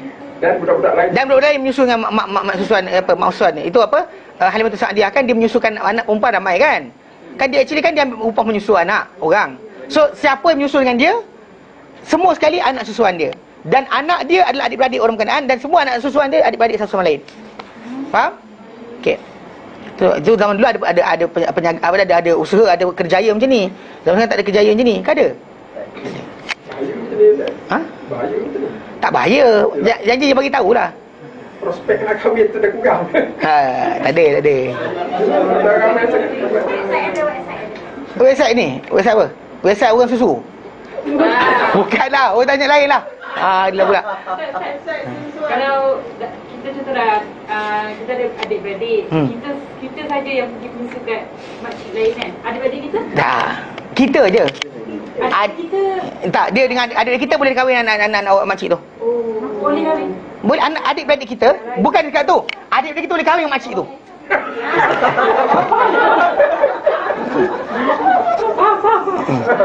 Yang nyusul kita kan. Okey. Mana sekarang ni adik-beradik kita bukan setakat dengan anak makcik tu. Makcik tu sendiri pun adik kita kahwin. Faham? Okey. Dia mudah sikit. Dia kena go to extreme. Dia letak anak makcik tu dan tak lagi. One time makcik tu terus. Kan? Adik-beradik kita pindah makcik tu. Maksudnya dia kawan, dia seorang je yang adik-beradik. Dia seorang je yang pergi menyusu. Ya, adik-beradik dia boleh kahwin. Dia bukan adik-beradik dengan Ya, bukan. Dia je. Anak dia je. Yang lain semua tak ada. Yang lain tu pasal tu saya kata tadi, adik-beradik dia boleh kahwin dengan makcik tu. Bukan sekat dengan anak makcik tu. Makcik tu. Bukan sekat dengan makcik tu. Nenek makcik tu. Okey. Baik, ketiga. Suka happynya belajar munakahat. Dia belajar berkenaan dengan masalah kewangan Islam, lari semua. Bahagia tau. Okey. Baik, ketiga. Al-ammatu minar rada'. Mak saudara daripada penyusuan. Itu yang apa? Yang rada'at ma'a abika, yang dia menyusu bersama bapak engkau. Maksud dia macam ni, mak saudara ni adalah mak saudara apa? Adik-beradik bapak susuan kita. Bapak susuan kita. Mana bapak susu kita punya adik-beradik. Sama kena nasab balik. Sama macam nasab balik. Macam dia kata, macam betul Nabi kata, yuhramu minar rada'ati ma yuhramu min nasab. Diharamkan melalui penyusuan apa diharamkan melalui nasab. So anything melalui nasab, kita kata bapak mak saudara kita belah bapak haram kan? Mak susuan kita punya adik-beradik punya suami punya adik-beradik pun sama juga. Pasal dia ni menyusu bersama bapak engkau, mana bapak susuan kau. Keempat, al-khalatu minar rada'. Mak saudara daripada penyusuan. Maksud dia itu sama juga. Dan bahkan dia tu yang menyusu bersama dengan mak engkau. Actually dua sama ada dia menyusu dengan mak kita sendiri, itu kita adik-beradik perempuan mak kita, ataupun dia mak kita, mak susuan kita adik-beradik. Sama juga. Kelima, al-bintu minar rada', anak perempuan daripada penyusuan. Itu yang menyusu rada'at min zaujatika, yang menyusu dengan isteri kau. Mana kamu isteri kamu menyusukan seorang budak. So budak itu dia anak susuan kamu. Okey? Fayakun rajulu aban laha minar rada', maka jadilah lelaki berkenaan bapa untuk wanita, untuk budak perempuan tersebut daripada penyusuan. So jadi itu sebab kita kata dia ikut Quran disebut mak dengan adik-beradik. Tetapi dalam hadis Nabi tambah lagi. Kalau Nabi sebut dengan lafaz yang am, diharamkan melalui penyusuan. Apa yang diharamkan melalui nasab, anything yang dengan nasab, maka dia akan go on, jalan Apa yang disebut dengan nasab 7 kan. Mana kalau kita gantikan mak susuan, adik-beradik susuan, anak saudara susuan, mak saudara susuan, semua sekali. Semua susuan, letak susuan je. Dia masuk sekali dalam tu. Jelas? Okey.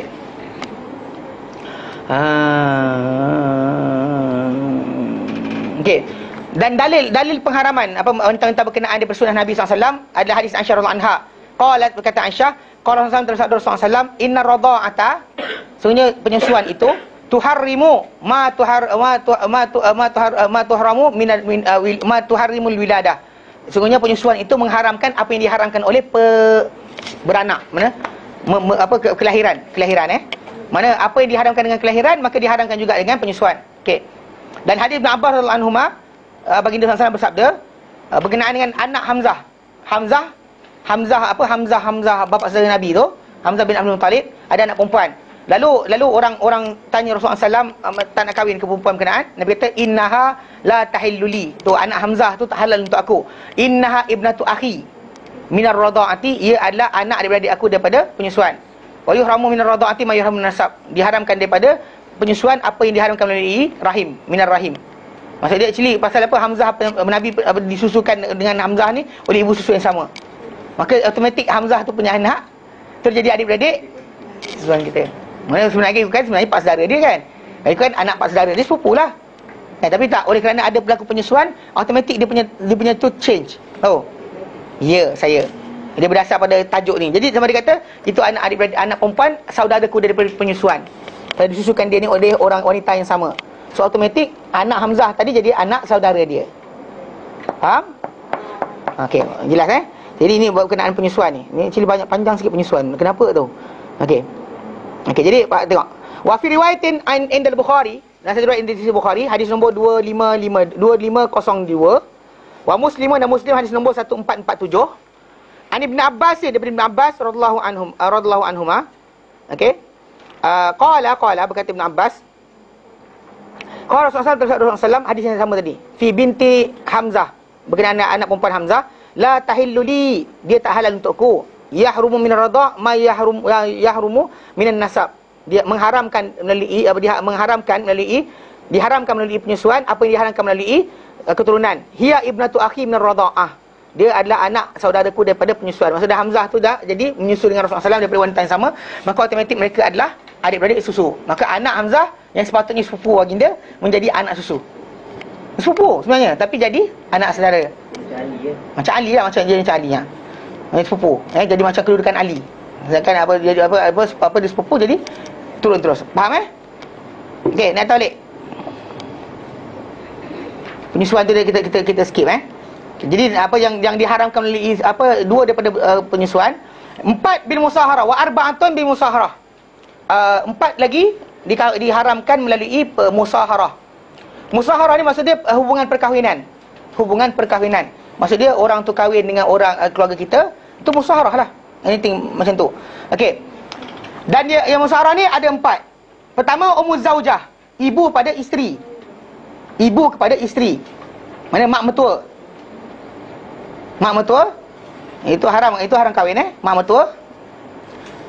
War rabibatu idza dakhala bil Rabibah mana anak tiri apabila orang lelaki berkenaan dia bersubuh dengan ibu budak berkenaan. Pasal tak bersubuh lagi, maka anak tadi masih lagi boleh dinikahi oleh dia. Maksudnya kalau katakan bercerai sebelum dia sentuh perempuan berkenaan, akad nikah dah tapi tak sentuh. Dia mati ke, perempuan tu mati ke, ataupun diceraikan dia oleh dia sebelum sentuh, maka anak perempuan tu tadi masih boleh dinikahi oleh dia. Tapi kalau mak mertua di sini dia ada kaedah dia. Kaedah dia para ulama letakkan yuhramu minar radha'ati. Bukan kan? Dia kata apa? Al-aqdu 'alal banat. Akad nikah ke atas anak-anak perempuan, tuharimul ummahat, diharamkan mak. Akad je nikah dengan perempuan berkenaan, mak dia tu jadi mak kita. Automatik. Dan haram kahwin selama-lamanya. Akad je. Tapi dengan kalau dia kata anak perempuan yang kita akad tadi, kita angkat, dia punya anak perempuan tak haram kepada kita selagi mana kita tak selagi mana kita tak bersubuh dengan dia. Kita bersubuh saja dengan dia, maka automatik anak dia diharam. Wal dukhul al ummahat tuharrimul banat. Mana persubuhan dengan ibu mengharamkan anak. Anak-anak tu akan jadi haram. Kalau dengan mak mertua, mana seorang wanita, mak dia jadi haram kat kita dengan kita akad je. Akad nikah dan mak dia jadi haram. Tapi anak dia akan haram bagi kita hanya akad nikah, tak haram lagi. Bersubuh dengan mak dia dengan perempuan berkenaan, barulah anak dia jadi haram. Ini kaedah yang dipakai Pasal sekejap lagi ada dalam Al-Quran bacakan. Okay, kita baca Quran kita nampak. Warabibatu idza dakhala bil anak tiri apabila orang berkenaan dia lah berhubungan dengan ibu pada mak anak tiri berkenaan. Wa zaujatul ab, dan isteri pada bapa. Isteri kepada bapa, mana mak tiri, tadi mak mentua, ni mak tiri. Wa zaujatul ibn, menantu. Mana anak perempuan, isteri kepada anak lelaki. Kenapa? Tak, nota kaki 2. Sabatatil hurmatu zaujatul ab biqaulihi ta'ala. Sabit pengharaman isteri bapa dengan firman Allah Ta'ala, wala tankihu ma nakaha aba'ukum minan nisa. Dan jangan kamu nikahi siapa-siapa yang dinikahi oleh bapa-bapa kamu di kalangan wanita. Ini ayat-ayat lain Allah Ta'ala terangkan, mana tak boleh. Mana disebut dia berkenaan, maka dia bapa tu nikahi dia haram. Wa sabatatil hurmatu ghairaha biqaulihi ta'ala. Dan yang lain selain daripada yang isteri bapa tu diharamkan dengan firman Allah Ta'ala, wa ummahatun nisaikum. Dan isteri ibu-ibu pada isteri-isteri kamu. Wa rabaibukumul lati fi hujurikum min nisaikum allati dakhaltum bihin. Dan anak-anak tiri kamu yang berada dalam jagaan kamu dari kalangan isteri-isteri kamu yang kamu telah kamu hubungi, buat hubungan dengan mereka. Fa illam takunu dakhaltum bihinna. Dan jika sekiranya kamu tidak buat sebab hubungan dengan isteri-isteri berkenaan, maksud dia bersubuh, fala junaha alaikum, maka tak ada kesalahan kat atas kamu. Maksudnya anak tiri tadi masih lagi halal. Kalau perceraian berlaku sebelum perceraian atau mati ke berlaku sebelum dia sentuh isteri dia berkenaan, maka anak tadi masih lagi halal. Kalau dia kata dia sentuh bini berkenaan, maksud dia bersubuh, maka barulah anak tadi jadi haram. Okey. Wa halailu abnaikumul ladzi min aslabikum. Dan isteri-isteri anak-anak kamu yang daripada sulbi kamu. Maksud dia menantu, dapat menantu cucu menantu ke, kan, cucu menantu ke, anak menantu ke, tak kira, semua sekali. Mana daripada sulbi. Kalau anak angkat tak kira. Anak angkat dikira sebagai sebagai anak dua. Mana bukan anak kita, maka isteri anak angkat boleh dikahwini. Dan itu yang Islam batalkan kepada apa yang berlaku pada perkahwinan Zaid bin Harithah dengan Zainab binti Jahsh. Yang mana perkahwinan berkenaan berlaku, dan ketika itu Nabi SAW, orang-orang Arab dia melihat bahawa isteri anak angkat tu macam anak betul, isteri anak angkat haram macam anak betul juga punya isteri. Lalu Allah Ta'ala jadikan untuk hilangkan syariat berkenaan, faham mereka, Allah Ta'ala jadikan Nabi SAW suruh kahwin dengan janda kepada Zaid bin Harithah, iaitu Zainab binti Jahsh, sepupu Nabi sendiri. Tapi Nabi kahwin dengan dia setelah mana Zaid ceraikan, untuk menunjukkan bahawa benda tadi tidak salah. Jika tidak, orang ramai akan rasa berat untuk laksanakan, sebab anak angkat dianggap macam anak betul. Tapi anak susu tak boleh. Anak susu tak boleh. Kalau anak angkat, ya. Jadi anak-anak kamu daripada isi anak-anak kamu yang daripada sulbi kamu, maksudnya daripada benih kamu sendiri. Rabaibukum daripada Rabibah, iaitu anak perempuan kepada isteri. Maksud dia inilah tadi anak tiri lah. Anak tiri perempuan, anak perempuan tiri. Dakhaltum bihin kinayatan jima'. Mana kamu masuki mereka, maksud dia kamu sebagai kiasan bagi persetubuhan. Junah maksud dia kesalahan. Haraj, tak ada kesalahan. Halail jam'u halilah wa hiya zaujah. Halail kata ganda bagi halilah, itu zaujah, isteri. Aslabikum ai daripada nasab, minan nasab. La minat tabanni, bukan daripada tabanni, daripada pengambilan anak angkat. Kama kana fil jahiliyah, macam zaman jahiliyah dahulu. Okey, itu pun tak boleh juga. Jelas? Yang isteri kepada bapa dan isteri pada anak lelaki ni melalui akad ke ataupun melalui dia semuanya melalui akad perkahwinan yang sah. Kalau dia kata benda berkenaan berlaku dengan persetubuhan yang haram, maka dia tak terkira. Semua benda kita sebut ni berlaku dengan akad nikah yang halal. Bukannya akad nikah yang haram ataupun semua katakanlah ni na'uzubillah kita sebut katakanlah seorang lelaki tu dia ada hubungan dengan seorang wanita. So, dia okey. Tapi tak ada kahwin, duduk serumah tapi tak kahwin. Kemudian katakanlah lelaki dia mati. Lelaki dia ada bapak. Bapak tu boleh nikah tak dengan budak ni? Oleh kerana tidak ada pernikahan yang sah di antara A dengan B ni, mana suami yang lelaki mati tadi, maka memang bapak tu boleh nikah dengan wanita berkenaan. Tak, maksud saya yang nombor 3 dan nombor 4 tu. Ya. Dengan akad ke ataupun dengan kena ada persetubuhan antara bapak dengan bapak dengan mak tiri. Dapat mak tiri akad nikah je. Akad saja. Bapak dengan mak tiri akad nikah je. Di Madain akad nikah je. Bapak dengan mak tiri. Bapak dengan mak tiri. Kan anak yang 3 4 pun situ akad je Madain. Akad yang Madain. Akad yang sah lah, tu saya kata akad yang sah. Akad tu yang menyebabkan masuk tak tiga. Tapi kalau anak tiri dengan bapak tiri tu, ya, syarat dia actually jadi haram betul selama-lamanya bila berlaku persetubuhan di antara bapak tiri berkenaan dengan mak budak berkenaan. Barulah benda tersebut menjadikan haram. Okey. Wahidah min jihatil jam'. Dan juga satu yang diharamkan daripada sudut, bukan sudut penasab keturunan, bukan dengan sebab perkahwinan, tapi dengan sebab apa? Dengan menghimpunkan. Itu apa? Wahia ukhtuz zaujati. Itu menghimpunkan isteri, adik-beradik perempuan. Adik-beradik perempuan pada isteri. Contoh macam kahwin dengan kakak, kahwin dengan adik serentak. Tak boleh. Haram sementara. Dia haram sementara dia panggil. Haram sementara. Maksudnya as long as selagi mana tidak berlaku perceraian di antara orang berkenaan dengan isteri dia, adik ipar dia tadi adalah haram dikahwin.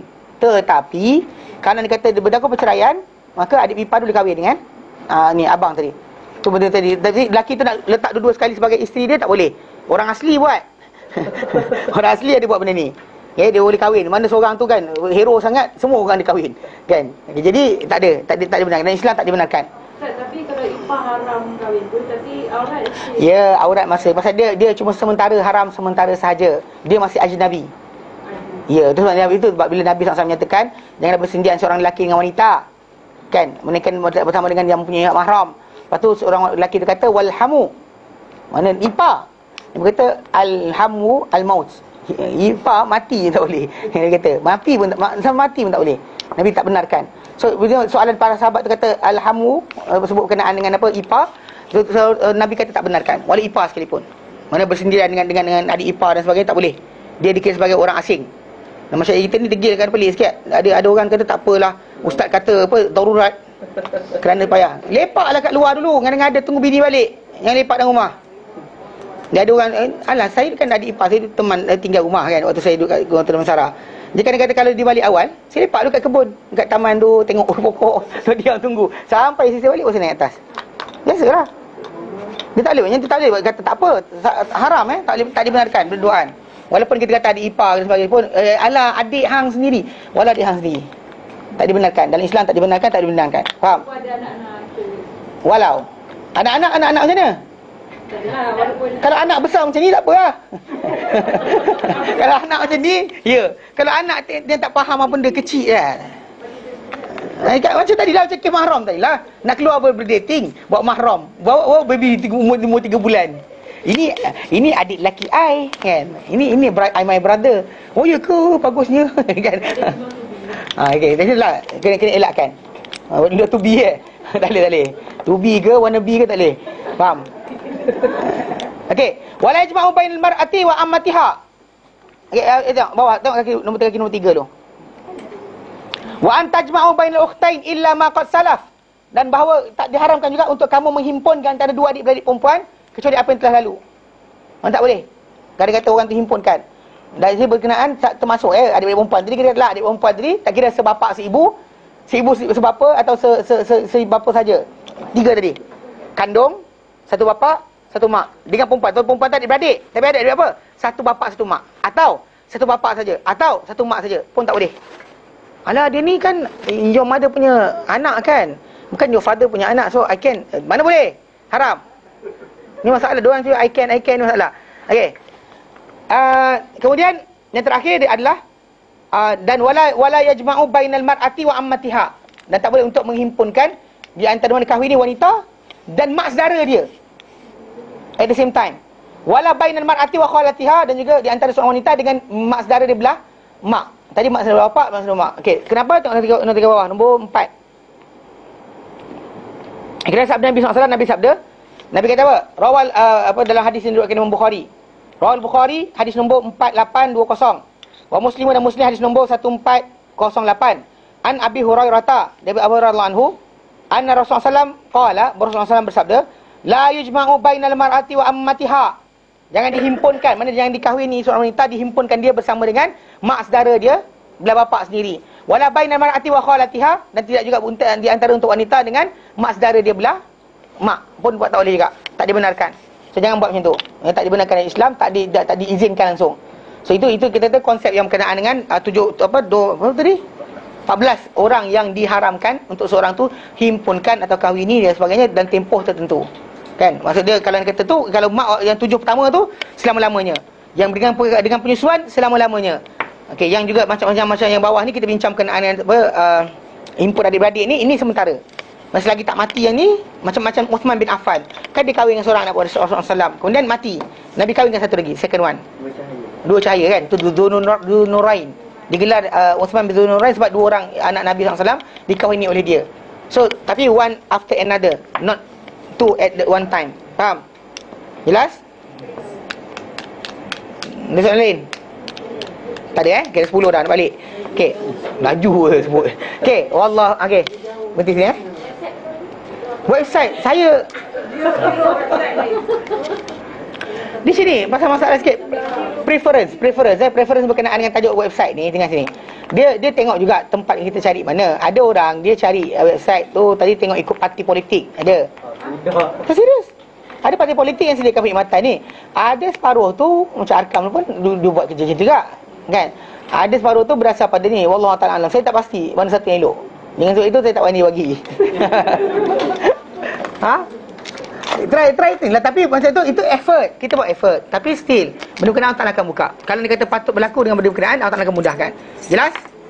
Okey, berhenti kat sini. Wallahu ta'ala alam wa sallallahu ala sayyidina Muhammad wa ala salam alhamdulillah alamin. Subhanallah hamdika asyhadu an la ilaha illa anta astaghfiruka wa atubu ilaik. Assalamualaikum warahmatullahi taala wabarakatuh.